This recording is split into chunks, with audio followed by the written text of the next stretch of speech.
Então vamos retomar a sessão, iniciando então os debates. Eu passo a palavra ao Ministério Público, até 1 hora, até 2 horas e 30 minutos. Excelentíssimo senhor juiz presidente, nobre defesa, força policial, servidores da justiça, senhoras juradas, hoje nós temos um corpo de sentença formado exclusivamente por mulheres, que é raro. Vou começar a sustentação conversando com a senhora sobre o fato em si. Fato triste, trágico, fato horripilante.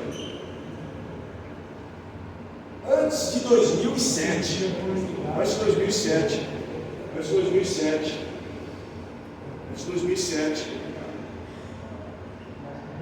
houve um entreveiro envolvendo Carlos e 2 filhos de Jomacir, pai das 2 acusadas. Esse fato ocorreu no bar, num jogo de Copa do Mundo, talvez. E houve 2 corpos sepultos de 2 irmãos de Leia e Davi. 2 pessoas foram mortas nesse evento. E Jomacir, tomado por uma tristeza absoluta, talvez a pior dor daquele que é retirado, daquele do qual é retirado a vida de um filho, a ponto de Jó ter sido voltado contra Deus e depois se recomposto.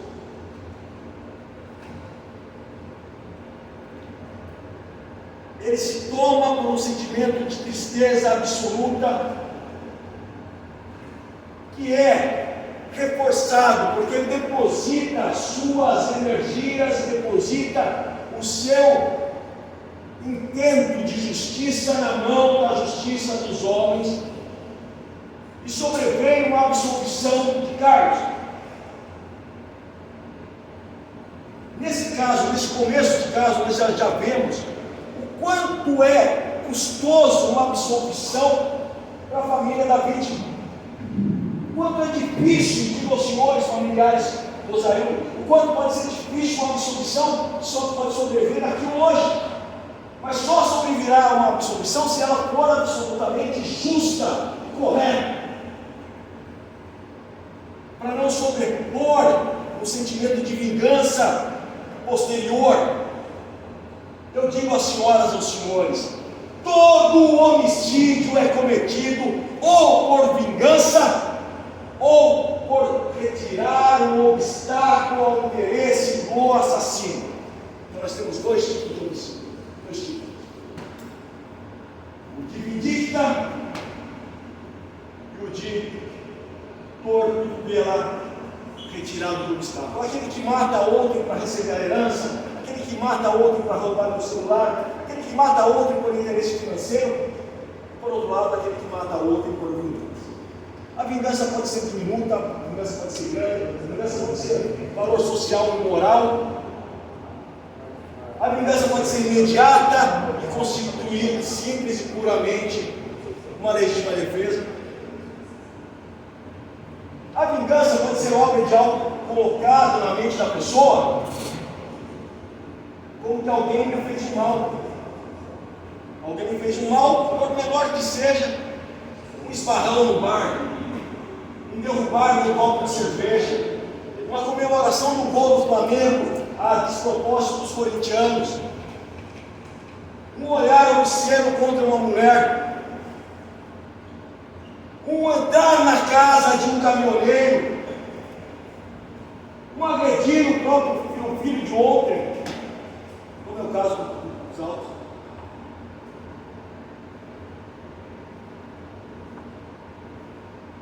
Provérbios 24 nos dá a dimensão desse processo. Ele fala o seguinte: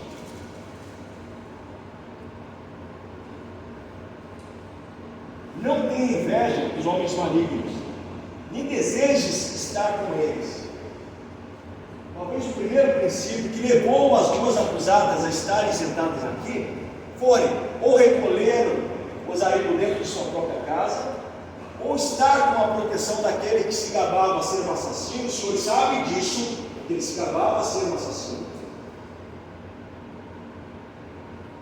Então, estar com um homem que era visto como do mal já levanta a primeira suspeita sobre ambas. Mas vai além. O coração medita a rapina, e seus lábios falam malícia. Com a sabedoria se edifica a casa, com o entendimento se ela se estabelece. Pelo conhecimento se encherão as câmaras de todos os bens preciosos e agradáveis. O homem sábio, válido, forte, é o homem do conhecimento que consolida a sua força. Aquele que cuida de fazer o mal, chamar-lhe-ão de pessoa danosa.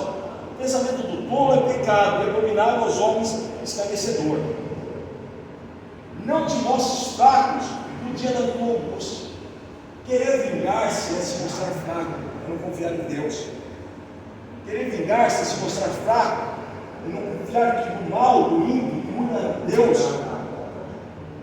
Sujar as próprias mãos de sangue contra outra que lhe fez o mal é se igualar ao mal. Se tu deixares livres os que estão sendo levados para a morte, os que estão sendo levados para a matança, e disseres: eis que não sabemos, porventura, não considerar aquele que condena os corações, não saberá aquele que atenta para a tua alma, não dará ele ao homem conforme a sua obra. Por 7 vezes cairá o justo, mas se levantará. O ímpio pensará no seu próprio. Acreditar nisso, se a pessoa fez o mal e foi absolvido pela justiça dos homens, esse mal lhe seguirá o resto da sua existência na terra. A nossa justiça é falha, é humana, é limitada. Quer uma prova disso? Esse processo de 2007. Esse processo é falho, é limitado por todos os aspectos. Por sobrejar sobre a cabeça das duas um processo de crime de homicídio, que fala de traição, de vingança, de ódio, de assassino, do mal em sua estampa categórica, e sobrejasse durante 15 anos. Por 15 anos eles têm dúvida que matou o irmão, por 15 anos elas têm dúvida da própria mocidade, por 15 anos o pai se suicidou, se informou por não mandar a dor ou o peso de se entregar ao próprio mal. Ao mal que lhe afligiu e não confiou em Deus e buscou a vingança assim. Esse processo, minhas senhoras, é o processo no qual você tem o seguinte estabelecimento de prova. Processo onde fala-se 90% da pronúncia, 90% de tudo diz respeito à suposta contratação do vingador, a suposta contratação do matador. Olha que estranho, olha que maléfico, olha que maligno. Ele foi contratado. Ao que tudo indica, Osaío foi contratado para matar Carlos. Só que Carlos já aparece vivo de fogo lá na cidade longínqua. Olha que coisa. E olha que Osaío, que é o processo de estudo sobre ele. Mas as duas não estão sendo acusadas de fomentarem o pai, de incitarem o pai a contratar o assassino, de pegarem Osaío, que seria colega, amigo, assistir a televisão na casa de Leia, e levá-lo para o homicídio do Carlos. Nada disso elas são acusadas. Elas são acusadas de que um fato contratado não foi cumprido. E ato contínuo, em seguida, sabe o que acontece? Acontece o seguinte, ato contínuo,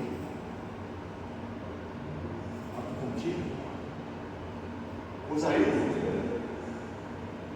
estaria a estou aqui, estou tratando.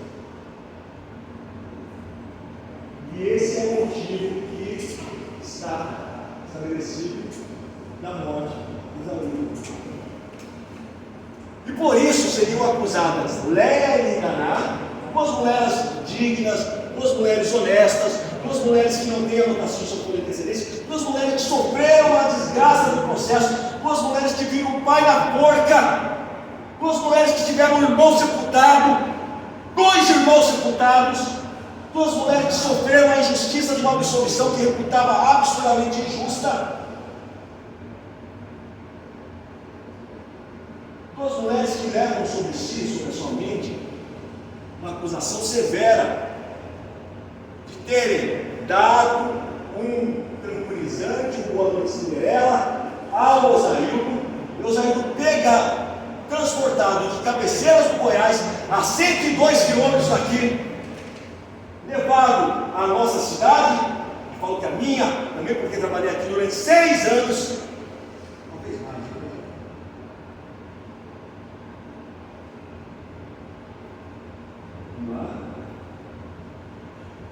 torturado, morto, todo o mal que o Osaildo fez, aquele outro lá, que disse que matou, foi feito contra ele. Léia e Nicaná não estavam no local. Léia e Nicaná são acusadas de uma participação, que talvez a participação não seja nem a participação necessária. Talvez o nexo de causalidade da ação de Nicaná e Léia não seja nem imprescindível. Por que não? Primeiro fato que não, diz que não. Era necessário trazer, mas ele já iria. Porque eles estavam cobrando. Era necessário atraí-lo, mas o que atraía era a vontade de extorquir pelo serviço de matador não executado. Era necessário transportá-lo, mas não era necessário dopá-lo. Bastasse 2 homens amarrá-lo, jogar no porta-malas do carro, matá-lo e entregar o seu corpo aos urubus. A participação imputada às duas não é uma participação imprescindível. E digo mais: ambas são acusadas do mesmo fato. Ambas são acusadas da mesma conduta. Ambas são acusadas da mesma coisa. Todas elas são acusadas de terem dado como Cinderela, dopado Osaildo para que o Jovacil pudesse levá-lo e matá-lo. Agora, qual das duas deu boa noite Cinderela? Qual das duas temperou a sopa no dormir? E a dúvida não condena ninguém. Na dúvida não peço a condenação. Vou dizer o trecho que eu estava lendo a hora de chegar aqui. Caminho é o seguinte trecho: Paulo e Silas verificaram uma jovem com predisposição à adivinhação, uma jovem adivinha. Essa jovem adivinha, ela falava o seguinte: que adivinhava que eles eram do Altíssimo. Era. Mas só que essa adivinhação levou-as a ganhar muito dinheiro. E Paulo e Silas procederam com o exorcismo desse espírito de adivinhação. Isso insatisfez os senhores dessa adivinha e mandou ambos para a cadeia. Paulo e Silas foram levados ao cárcere. Lá no cárcere, o que aconteceu? Eles se revoltaram? Não. Eles se contradizeram? Não. Eles inventaram desculpas? Não. Eles entraram em oração. Eles entraram em oração, em cânticos e orações a Deus. A terra tremeu, as balizas do cárcere foram derrubadas, E os carcereiros, sabe o que o carcereiro quis fazer? Ele quis se matar. Porque viu aqueles que, sobre qual existia uma acusação injusta, mas sobre a responsabilidade dele estava a condenação, a manutenção do cárcere. Viu-os fora. Mas Paulo ensina a falar: nós somos romanos, nós somos de Deus. E os carcereiros observam a ordem do magistrado. Magistrados, e as senhoras são magistradas, as senhoras são as juízes aqui hoje. Os carcereiros que foram tranquilizados por Paulo falou aos carcereiros: se tranquilizem, entregue sua vida a Deus. Porque se você tem algo errado, e você se redime, e você pede perdão, e se há algo errado na mente da senhora Léia e da senhora Leonardo, só há um jeito de se estabelecer a justiça para as senhoras como um todo. A absolvição aqui hoje é só um passo. É só um passo. A absolvição aqui hoje não lhe traz acalento, não lhe traz a sensação da angústia e da dor. Se forem inocentes de fato, entendo que a dúvida favorece a absolvição ou o caminho correto, mas se forem culpadas, sobejando sobre elas uma dúvida, elas vão levar o pior das angústias possíveis. Aquela que é absolvida num contexto diabólico como esse, vai levar esse peso para o resto da vida. Então fiquem tranquilos. Fiquem tranquilos. Digam aos senhores e às senhoras: sobre a prova do processo da justiça do homem, não há condenação assim por a lei. Não há. Não há prova disso.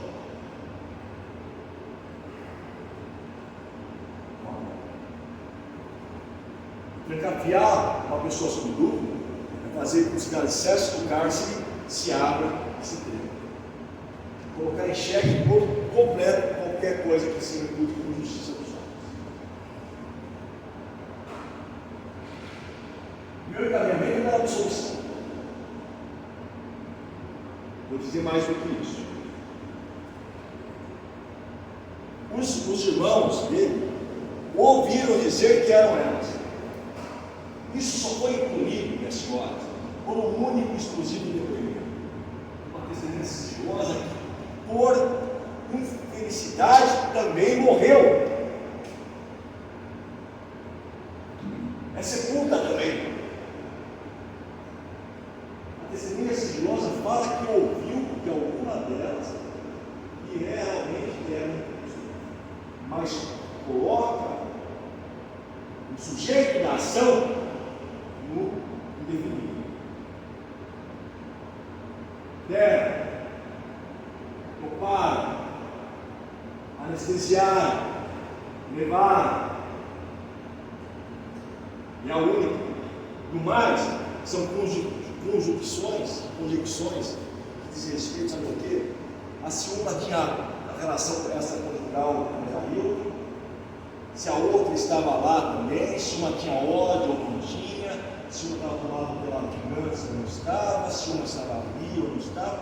Tanto é, tanta prova do processo falha, que ele se prolonga, se arrasta desde 2007. O processo de prova robusta, prova categórica, não se demora tanto assim. Senhora, o processo de prova categórica é reto, é direto, a língua não curva, a língua não torta, a língua vai com as palavras diretas, objetivas, e assim sedimenta uma condenação justa e correta. Porque é injusto eu subejar a senhora, a mim, a senhora, que condenem na dúvida. E que a senhora condene, que a senhora seja dúvida. No meio da confusão desse processo. Mas a senhora condene. A pessoa que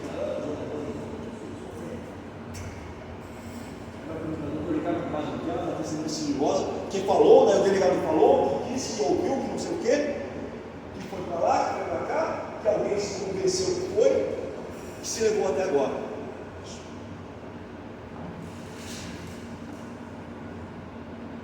Nesse contexto, meu coração não se acalmará, não terei paz e a condenação. Não há paz possível numa condenação justa. Não é possível. Não é o caminho. Esse livro de Pastor Justo, as Escrituras instruem a justiça. Elas geram em nós o senso de justiça e nos preparam para a prática de obras boas, as quais Deus nos criou. A palavra de Deus educa a humanidade no caminho da justiça, que é uma das virtudes mais escassas da vida. E a justiça, no terreno do direito penal, é condenar quando tem absurda, completa convicção. Quando a prova é categórica. Quando eu poderia falar, elas envenenaram e o corpo do acusado aponta veneno dormente. Elas levaram e alguém viu eles entrando na casa delas. O carro foi apreendido, não foi. O corpo foi periciado e apontou um veneno dormente que porventura tinha saltado lá antes.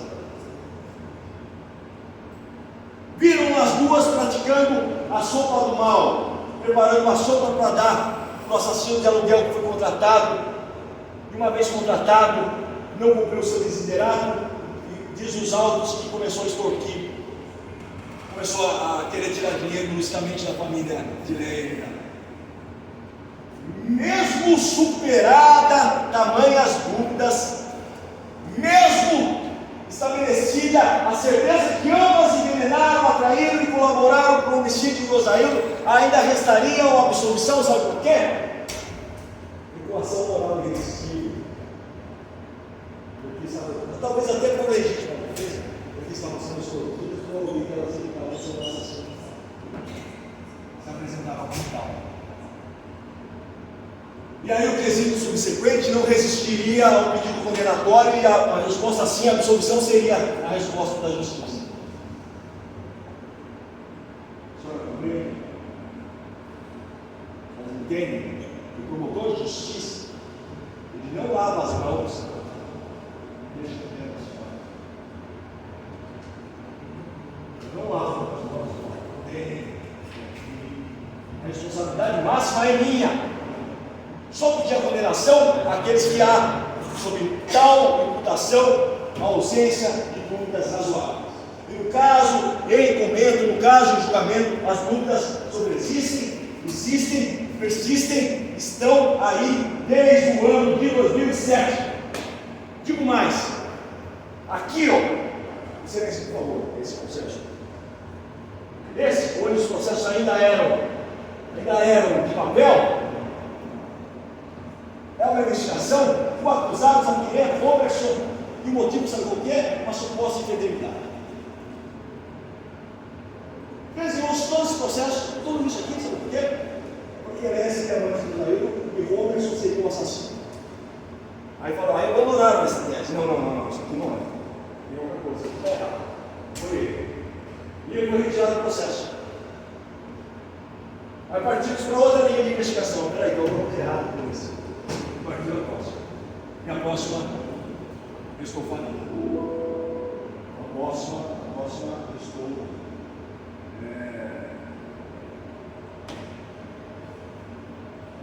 inafastável.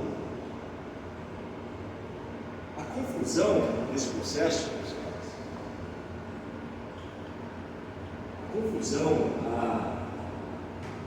a confluência de maldades, todas elas se remete a uma única e inafastável decisão. Só uma decisão é possível.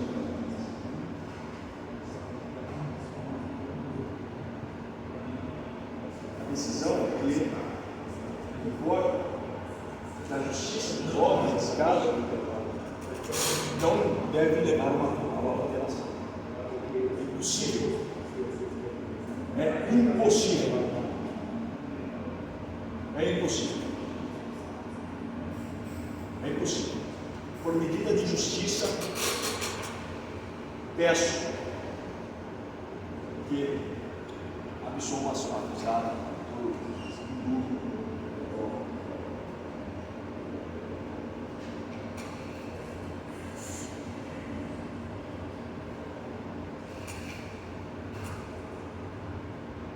beijados são os lábios que respondem como levam as regras.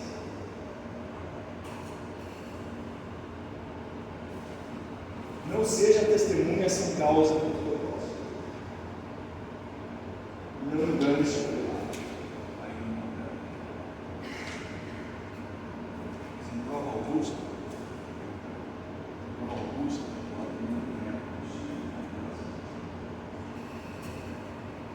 Obrigado. Não,